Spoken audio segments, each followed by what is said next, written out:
और रोते रोते जिस वक्त आंखें बंद करते हैं, ध्यान में बैठते हैं, भीतर से प्रार्थना निकल रही है, तो जानते हैं भीतर उन्होंने एक दृश्य देखा।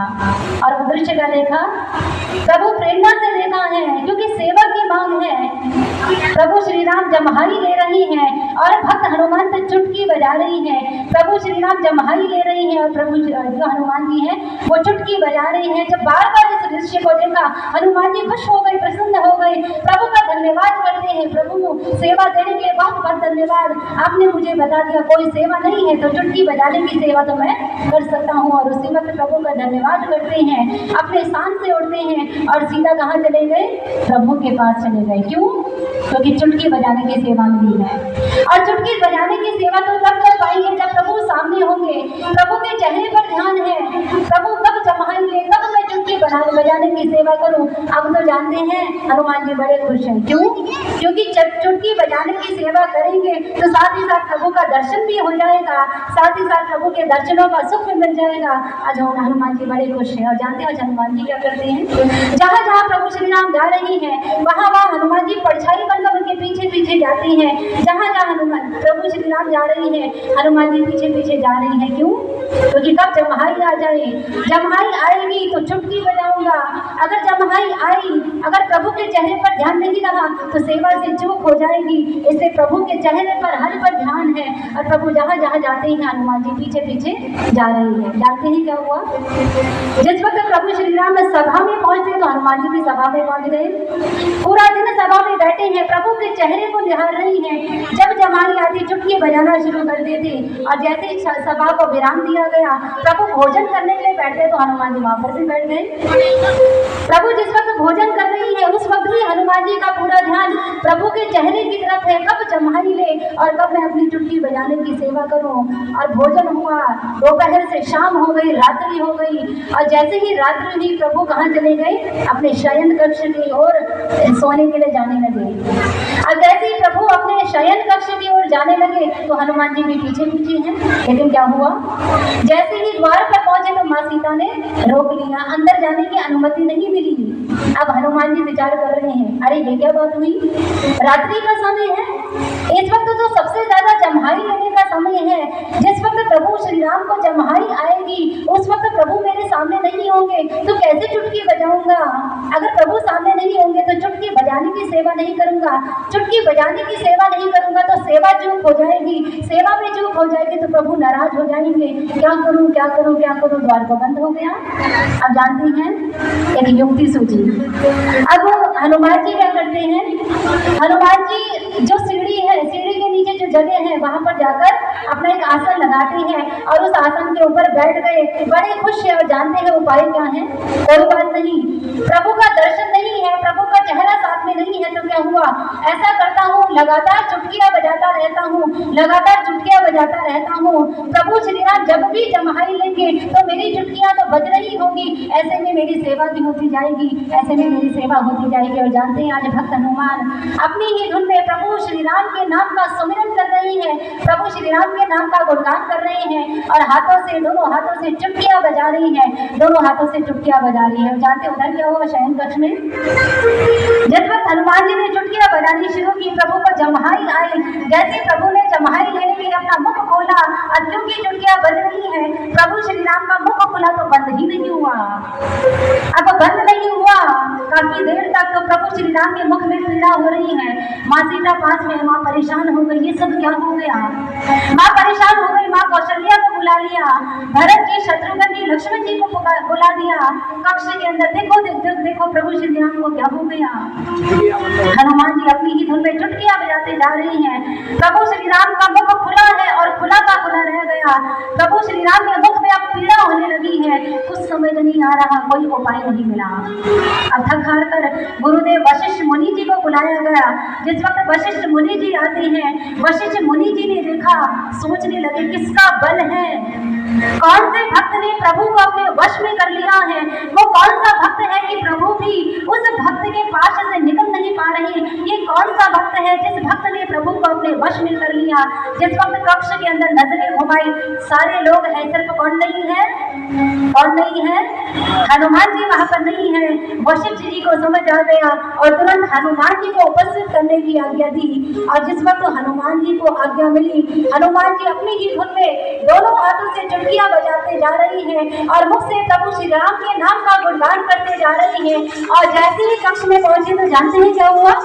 जैसे हनुमान जी कक्ष में प्रवेश करते हैं, प्रभु श्री राम दौड़ कर जाते हैं, उनके हाथ को कसकर पकड़ लिया और जैसे हाथ को पकड़ा, चुटकी बजनी बंद हो गई, प्रभु श्री राम का मुख भी बंद हो गया। और जानती हैं, जिस वक्त तो हनुमान जी को इस घटना का पता चला तो हनुमान जी को बहुत पीड़ा होती है। हनुमान जी को बड़ा दुख होता है, प्रभु के चरणों में गिर गए और प्रभु के चरणों में माफी मांगते हैं। प्रभु मुझे माफ कर दो, मैं ठहरा वानर जाति का, मेरे अंदर बुद्धि का अभाव है, मैं सोचूंगा कि वानर जैसा, अरे मैं तो कहाँ सोच रहा था चुटकी बजाकर आपकी सेवा कर रहा हूँ, लेकिन कहाँ मैं तो आपकी पीड़ा, आपके दुख का कारण बन गया। प्रभु मुझे क्षमा कर दो, प्रभु मुझे क्षमा कर दो। जानते हैं प्रभु श्री राम ने क्या कहा? प्रभु तो भक्त के भीतर के भावों को जानते हैं। प्रभु श्री राम हनुमान जी से कहने लगे, नहीं हनुमंत, तुमने कोई गलती नहीं की, तुमने पीड़ा मुझे उस वक्त नहीं दी थी, तुमने पीड़ा मुझे अब दे रही हो। ऐसा कहकर तुमने मुझे कोई पीड़ा नहीं दी है। मैं जानता हूँ तुम्हारे मन के भीतर के भावों को।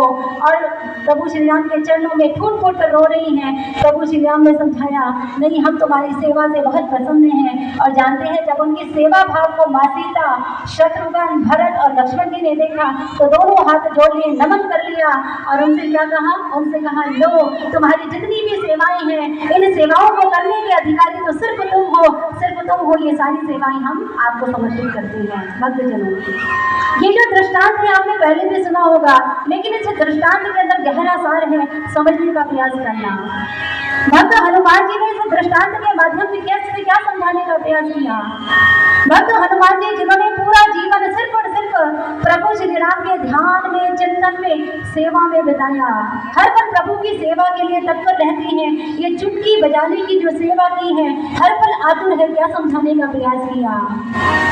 समझाने का प्रयास किया, इंसान को उसके वास्तविक कर्म से जोड़ने का प्रयास कर रहे हैं। आज इंसान संसार के भीतर आता है, भगवान ने मनुष्य का शरीर दिया है, लेकिन इस मनुष्य शरीर को पाकर सिर्फ संसार के काम करता है, उस वास्तविक कर्म को भूल जाता है। वास्तविक कर्म क्या है? क्या है वास्तविक कर्म? खाना पीना सोना वास्तविक कर्म नहीं है। संसार के अंदर जितने भी कर्म करते हैं, वो कर्म बंधनों में बांधते हैं। ध्यान से सुनना, आज इंसान का बोलना भी कर्म है। हम खाते हैं, पीते हैं, बोलते हैं, चलते हैं, फिरते हैं, उठते हैं, ये सब क्या है? कर्म है। ये कर्म हमें बंधनों में बांधते हैं, लेकिन एक ऐसा कर्म है जो हमें बंधनों में बांधता नहीं, वो कर्म हमें बंधनों से मुक्त करता है। उसी वास्तविक कर्म की ओर हनुमान जी इशारा कर रही हैं। और वो कर्म कौन सा है? संत कबीरदास जी बहुत सुंदर कहते हैं, और कर्म सब कर्म है, भक्ति कर्म नहीं कर्म, कहे कबीर पुकार के भक्ति करो तज ब्रह्म, कहे कबीर पुकार के भक्ति करो तज ब्रह्म। भक्ति करो, ये जीवन ईश्वर की भक्ति करने के लिए मिला है। जानते हैं भक्तों ने भगवान से क्या प्रार्थना की? उन्होंने प्रार्थना की, भक्ति दान मोहे दीजिए गुरुदेवन के देव, और नहीं कुछ चाहिए निस दिन तेरी से। हे प्रभु हमें भक्ति दीजिए, हमें भक्ति का वरदान दीजिए। भक्ति से ही मुक्ति है। संसार में आकर सिर्फ माया के बंधन में फंसी है, सिर्फ आसक्ति के बंधन में फंसी है, सिर्फ अटैचमेंट के बंधन में फंसे हैं, और इसी कारण 84 का बंधन है। हे प्रभु हमें आसक्ति के बंधन से मुक्त कीजिए, हमें भक्ति का वरदान दीजिए, हमें भक्ति का वरदान दीजिए। लेकिन भक्ति कैसी? आपको पता है भक्ति शब्द का अर्थ क्या होता है? कोई बताएगा क्या होता है? क्या भक्ति शब्द, भक्ति का मतलब सिर्फ घंटी बजाना होता है? आज संसार के अधिकतर लोग क्या करते हैं? घंटी बजाते हैं भगवान के आगे। ओम जय जगदीश हरे, भक्त जनों के संकट क्षण में दूर करे। भगवान के आगे रट्टू तोते की तरह रटते चले जाते हैं और बीच बीच में अपने घर के काम भी करते हैं। ऐसा ही करते हैं ना। एक हाथ में माला जप रही है और मुझसे क्या कहते हैं, अरे बहू देखो किचन में दूध तो नहीं उबल गया। बताइए, ऐसे भक्ति करते हैं ना। हाथ से तो भगवान की माला फेर रही है, लेकिन ध्यान कहाँ है? ध्यान घर में सब और है। भक्तजनों, महापुरुष कहती हैं, आज इंसान भक्ति करता है, अपने मन के हिसाब से करता है। भक्ति फॉर्मेलिटी नहीं है, भक्ति औपचारिकता का विषय नहीं है। भक्ति शब्द का अर्थ क्या है? भक्ति शब्द का अर्थ होता है जुड़ जाना। किससे जुड़ना है? किससे जुड़ना है? भगवान से जुड़ना है। और भगवान से कब जुड़ेंगे? जब भगवान को अंदर के मंदिर में सदगुरु की कृपा से देख लेंगे, जब भगवान का अंदर के मंदिर में दर्शन कर लेंगे। जी हाँ, ईश्वर का दर्शन होता है। हमने किया है आशुतोष महाराज जी की कृपा से, आप भी कर सकते हैं। कहीं बाहर के मंदिर में नहीं, अंदर के मंदिर में दर्शन होता है। भक्ति शब्द का अर्थ होता है जुड़ जाना। जब तक आप किसी चीज को देख नहीं लोगे, आप जुड़ नहीं सकते। आज लोग क्या कहते हैं? आज भगवान को सिर्फ मानते हैं, भगवान को जानने का प्रयास नहीं करते। अगर हम आपसे पूछे आपकी श्रद्धा किसमें है, आप क्या कहोगे? क्या कहोगे? मैं माता रानी को मानता हूँ, मैं भगवान कृष्ण को मानता हूँ, मैं राम जी को मानता हूँ। यही कहते हैं ना? बताइए, यही कहते हैं ना? बताइए, यही कहते हैं ना? यही कहते हैं ना? मानते हैं, मानने का शब्द प्रयोग करते हैं। आप में से कोई ये कहता है जी नहीं, मैं भगवान को मानता नहीं, मैं तो भगवान को जानता हूँ। भक्तजनों, महापुरुष कहते हैं भक्ति मानने से जानने का सफर है, मानने से कल्याण नहीं होगा। मान लीजिए आपको भूख लगी है, हम आपसे कहीं आपके सामने रोटी पूड़ी हलवा सब्जी सब रखा है, तो क्या मानने से पेट भर जाएगा? भर जाएगा? जो जवाब नहीं दे रहे उनका बढ़ जाएगा? बताइए, नहीं भरेगा। मानने से पेट नहीं भरता। रोटी पूड़ी सब्जी हलवा सामने चाहिए, जब वो मुख के अंदर जाता है हमारा पेट भरता है तो लाभ मिलता है। महापुरुष कहते हैं जानी जानी रे राजा राम की कहानी, अंतर जोत राम परगासा गुरुमुख बिरले जानी। राजा राम की कहानी तो हर कोई जानता है, हर व्यक्ति जानता है, बच्चा बच्चा जानता है। माँ कैकेयी को 2 वरदान देने थे। माँ कैकेयी ने भरत का राज्याभिषेक मांगा, प्रभु श्री राम को 14 वर्ष का वनवास दे दिया। वनवास के दौरान रावण के हाथों माँ सीता का हरण हुआ और फिर प्रभु श्री राम के हाथों रावण का वध हो गया। सब जानते हैं ना? राजा राम की कहानी हर कोई जानता है, कोई बड़ी बात नहीं है। लेकिन महापुरुषों ने क्या कहा? अंतर जोत राम परगासा गुरुमुख बिरले जानी। जो राम आपके भीतर बैठा है, जो शक्ति हमारे इस शरीर को चला रही है, आंखों से देख रही है, कानों से सुन रही है, उस राम को जानना है। भक्ति का नाम है भगवान से जुड़ जाना। आज लोग क्या करते हैं? आज लोग भगवान के निमित्त क्या करते हैं? व्रत करते हैं, उपवास करते हैं, तीर्थ यात्रा पर जाते हैं, भगवान के मंदिर में जाते हैं, 84 कोस की परिक्रमा करते हैं, तीर्थों का दर्शन करते हैं। करिए, कोई बुराई नहीं है, लेकिन भगवान के लिए करते हो। ये सारी चीजें तब लाभ देंगी जब आप पहले भगवान को देख लोगे। भगवान को देखे बिना ये सारी चीजें करोगे तो फल नहीं मिलेगा। भगवान को देखने के बाद करोगे तो व्रत रखना भी सार्थक है, उपवास रखना भी सार्थक है, तीर्थ यात्रा करना भी सार्थक है। इसलिए भक्ति शब्द का अर्थ क्या होता है? भगवान से जुड़ जाना। जानते हैं आज लोगों की हालत कैसे? दृष्टांत मैं आपको बताऊंगी, हालांकि हंसी वाला दृष्टांत है लेकिन सार को समझना। आज माताएं बहनें व्रत करती है ना? कौन कौन करता है? जल्दी जल्दी बताइए। करते हैं ना? अच्छी बातें करिए। व्रत का मतलब होता है संकल्प लेना। संकल्प क्या लेना था? कि इस जीवन के रहते रहते भगवान को देखेंगे। लेकिन हम संकल्प क्या लेते हैं? क्या लेते हैं? आज खट्टा नहीं खाएंगे, आज मीठा नहीं खाएंगे, आज फलाहार करेंगे, ऐसा ही करते हैं ना? व्रत को उपवास कहते हैं। उपवास शब्द 2 शब्दों की योग से बना है। उप जमा वास। उप मतलब होता है निकट, वास मतलब होता है रहना, यानी भगवान के निकट रहना है।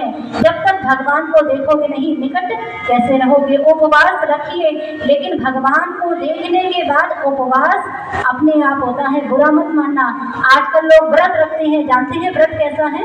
एक दृष्टांत सुनाइए। एक बार क्या हुआ? एक बार एक बहन थी, आए दिन व्रत रखा करती थी। अब एक दिन उसे जब भी कुछ अच्छा खाने का मन होता तो वो बहन व्रत रख लेती। अब एक दिन क्या हुआ, उस बहन का मालपुए खाने का मन हुआ। उसने सोचा पति जल्दी जाए तो मालपुए करूं। पति जाते हैं, दरवाजा बंद कर लिया। जैसे पति गए, दरवाजा बंद किया, उसने गैस के ऊपर कढ़ाई रखी और मालपुए तलने लग गई। अभी थोड़े से मालपुए तले थे तो क्या हुआ, दौड़ बेल बजी, झाँक कर देखा तो पति आ गए, परेशान हो गई। और दिन तो इतनी लेट आते थे, आज जल्दी कैसे आ गए। अब क्या करें, दरवाजा तो खुद को खोलना था। जैसे दरवाजा खोला, खुशबू आ रही है। पति महोदय ने पूछा, अरे भगवान, बड़ी अच्छी खुशबू आ रही है, क्या बना रही हो। पत्नी बोलने लगी, जी वो आज मेरा ना व्रत है। पति ने पूछा, आज कौन सा व्रत है। उसने कहा, जी लुड़का चौथ का व्रत है। पति ने कहा, लुड़का चौथ क्या होता है, करवा चौथ तो सुना था, लुड़का चौथ क्या होता है। पत्नी समझा रही है। पत्नी ने कहा, लुड़का चौथ के व्रत में क्या होता है। पत्नी मालपुए तलती है। जिस वक्त सारे मालपुए तल जाते हैं, उसके बाद पत्नी छत पर जाती है, ऊपर से सारे मालपुए छत से लुढ़काती है। जितने लुढ़क जाते हैं सारी पत्नी के होते हैं, जितने अटक जाते हैं पति के होते हैं। पत्नी शेर थी तो पति सवा शेर था। पति छत पर जाकर देखता है, अटकने की तो कोई जगह है नहीं। पति ने क्या किया, एक कपड़ा लेता है, कपड़े से छप्पर बनाए। जैसी पत्नी लुढ़काने लगी तो एक भी नहीं रुका, सारे अटक गए। पत्नी परेशान हो गई। पत्नी दौड़ी दौड़ी छत पर जाती है और छत पर जाते जाते पति से कहने लगी, अरे सुनते हो, अरे सुनते हो, अरे सुनते हो, अभी अभी पड़ोसन का फोन आया था और उसने बताया आज लुड़का चौथ नहीं, आज तो अटका चौथ का व्रत है, इसलिए सारे के सारे जो मालपुए किसके हुए, ये मेरे हैं, बुरा मत मानना। आज जो व्यक्ति भक्ति करता है सिर्फ औपचारिकता है। भक्तजनों व्रत रखिए, उपवास कीजिए। भक्तों ने भगवान का दर्शन किया तो उन्होंने भोजन छोड़ा नहीं, वो अपने आप छूट गया। जिस वक्त आंखें बंद करके ध्यान किया, यहाँ पर ध्यान लगाया तो उनका ध्यान लग गया। और जब आंखें खुली तो भोजन करने की इच्छा नहीं हुई। उन्होंने जबरदस्ती भोजन नहीं छोड़ा, वो अपने आप छूट गया। हम तो आज जबरदस्ती भोजन छोड़ने हैं। इसलिए भक्तजनों भक्ति करनी है। महापुरुष कहते हैं भक्ति करो, भक्ति से ही जीवन का कल्याण है। भक्ति का वरदान मांगते हैं। आइए कुछ ऐसे भावों को भक्ति रचना के माध्यम से श्रवण करते हैं।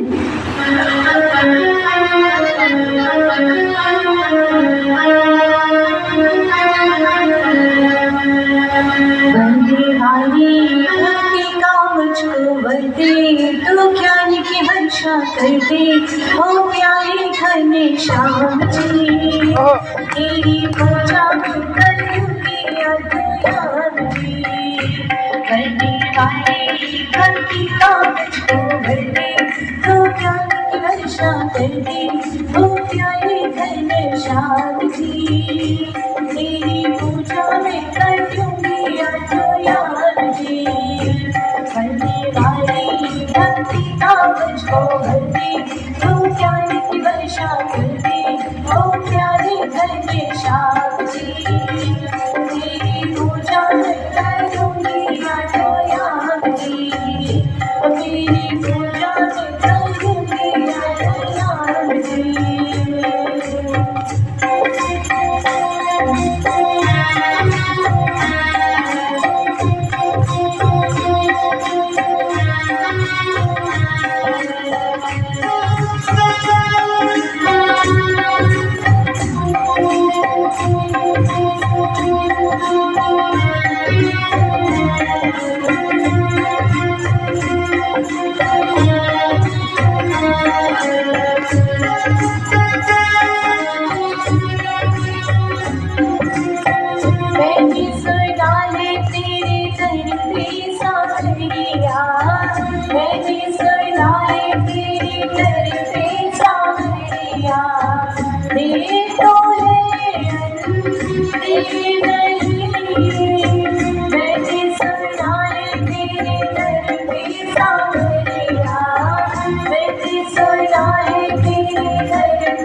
करते ओ प्यारे घने श्याम जी। तेरी पूजा में करूँगी आठों याद जी, तेरी पूजा में करूँगी आठों याद जी।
बताना ओ मुझको राह दिखाना ओ प्यारे घने श्याम जी। तेरी पूजा में करूँगी आठों याद जी। करने वाली भक्ति का मुझको भर दे, तू प्यारी आशा कर दे ओ प्यारे घने श्याम जी। तेरी पूजा में करूँगी आठों याद जी, तेरी पूजा में करूँगी आठों याद जी। आप सबकी ताली बंदी हो गई, दोनों हाथों से सभी ताली बजाएंगे और साथ में मिलकर गाएंगे भी। आप यदि सच में चाहते हैं हम पर भी वो ज्ञान की वर्षा हो, हमें भी भक्ति का शाश्वत वरदान मिले, तो हमें भी दोनों हाथों से ताली बजानी है और साथ में मिलकर प्रभु के चरणों में क्या गाना है, सब साथ में मिलकर गाएंगे। धन्यवादी भक्ति का मुझको भर दे, तू प्यारी वर्षा कर दे ओ प्यारी घने श्याम जी। तेरी पूजा में करूँगी आठों याद जी, तेरी पूजा में करूँगी आठों याद जी।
बंसी में तेरी ऐसा जादू बनाए, करती सबको मरने वाला,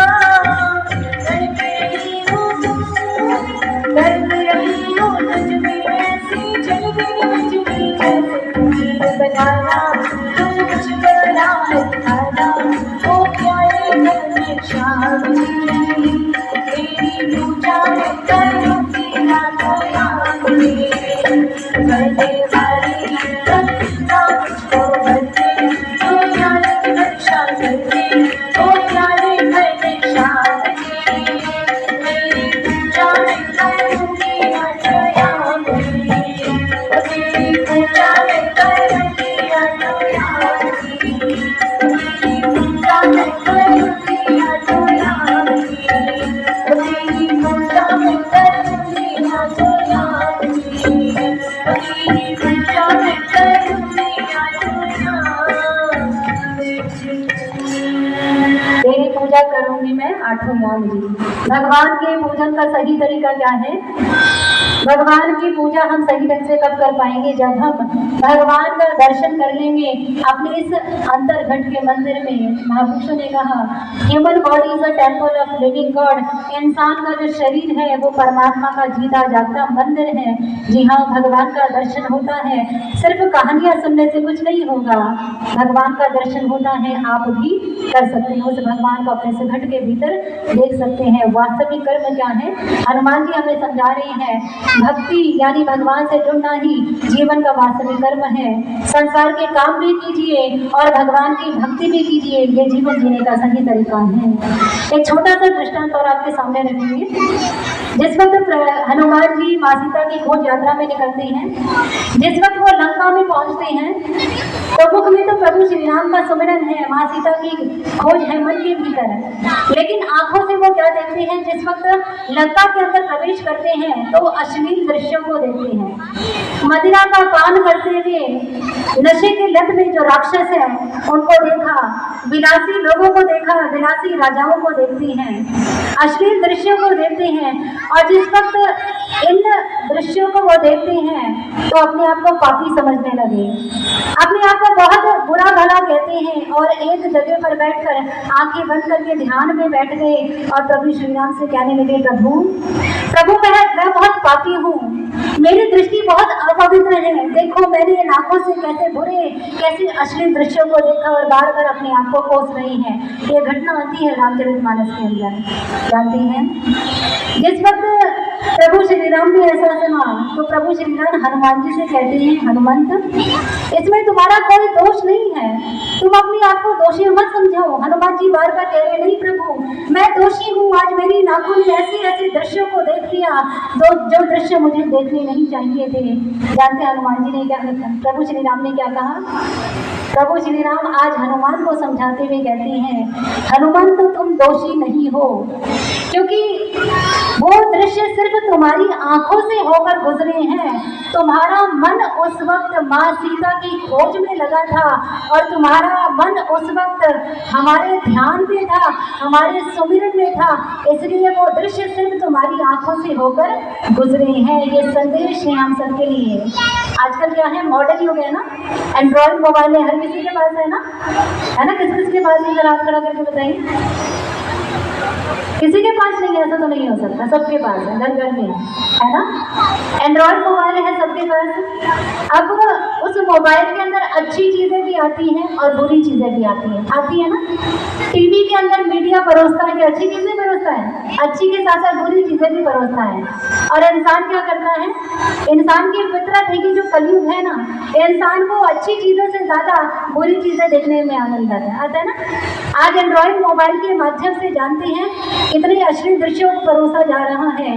महापुरुष कहते हैं अगर हम इन आंखों से गलत दृश्यों को देखते हैं, सिर्फ आंखों से होकर गुजर रहे हैं तो कम खतरे की घंटी है, लेकिन अगर हमारा मन भी उसमें लिप्त हो गया तो समझ लेना खतरे की घंटी है। भक्तजनों, ये जो आंख रूपी इंद्री है सबसे ज्यादा मजबूत होती है, इसलिए कहते हैं आंखों से हमेशा अच्छा देखो, आंखों से संतों महापुरुषों का दर्शन करो, कानों से भगवान की महिमा का गुणगान करो, मुख से प्रभु का गुणगान करो। ये शरीर तभी सार्थक है। लेकिन व्यक्ति क्या करता है? आज अपनी इस आंख रूपी इंद्री का दुरुपयोग कर रहा है, ऐसा ही है ना। इसलिए जीवन कैसा है, पतन की खाई में चला गया है। मार काट का दृश्य देखता है, एक बार देखता है, 2 बार देखता है, 5 बार देखता है, मन के कोने में बस जाता है और फिर मन क्या करता है, बार बार उस दृश्य की तरफ लेकर जाता है और फिर क्या होता है, वो व्यक्ति अच्छा खासा सीधा साधा व्यक्ति उस कर्म को कर डालता है ना। लेकिन हनुमान जी ने क्या समझाया, हनुमान जी ने समझाया आप संसार की माया के बीच में रहिए, आपको ऐसी सी चीजें परोसी जाएंगी, लेकिन बेशक आपकी आंखें इन दृश्यों से होकर गुजरे, लेकिन हमारा मन उससे जुड़ा नहीं होना चाहिए। हमने अपने इस मन को कहाँ लगाना है, ईश्वर के सुमिरन में लगाना है, ईश्वर के चिंतन में लगाना है, ईश्वर के ध्यान में लगाना है। लेकिन ईश्वर के सुमिरन का तरीका क्या है बताइए, ईश्वर का नाम क्या है, कोई बताएगा? राम है? नहीं, राम कृष्ण कुछ भी ईश्वर का नाम नहीं है। ईश्वर का असली नाम क्या है, वो जपा नहीं जाता, बोला नहीं जाता, लिखा नहीं जाता, पढ़ा नहीं जाता, वो तो सुना जाता है, हमारी सांसों के अंदर चल रहा है। हनुमान जी ने कोई राम राम नहीं जपा था, हनुमान जी ने अपनी श्वासों के अंदर उस असली नाम को जपा था। आपको शायद पता नहीं होगा, जिस वक्त हनुमान जी बहुत छोटे थे, बाल्य अवस्था में, प्रभु श्री राम भी बहुत छोटे थे, हनुमान जी उस बाल्य अवस्था में अयोध्या गए थे और उस वक्त प्रभु श्री राम ने हनुमान के सिर पर हाथ रखा था, उनका तीसरा नेत्र खुला था और जब तीसरा नेत्र खुला तो हनुमान जी ने अपने इस घट के भीतर प्रभु श्री राम के असली रूप का दर्शन किया और सांसों में प्रभु श्री राम ने उस नाम को जाना था। उसके बाद प्रभु आज्ञा से ध्यान किया था, उस नाम को सुना था, उस नाम को लेना है जो आप संसार के काम करते करते भी ले सकते हैं। क्या राम राम करते हुए संसार के काम कर सकते हो? जरा कोशिश करना घर पर जाकर, राम राम बोलिए और संसार के काम कीजिए, थोड़ी देर तो याद रहेगा, फिर भूल जाएंगे। भगवान कृष्ण ने अर्जुन से कहा युद्ध भी कर और सुमिरन भी कर। युद्ध करते करते कोई भगवान राम राम कृष्ण कृष्ण कैसे कर सकता है? अर्जुन ने युद्ध किया लेकिन भगवान का सुमिरन किया, यानी वो नाम सांसों के भीतर चलता है, उस नाम का सुमिरन होता है, वो सुना जाता है। भूत पिशाच निकट नहीं आवे, वहाँ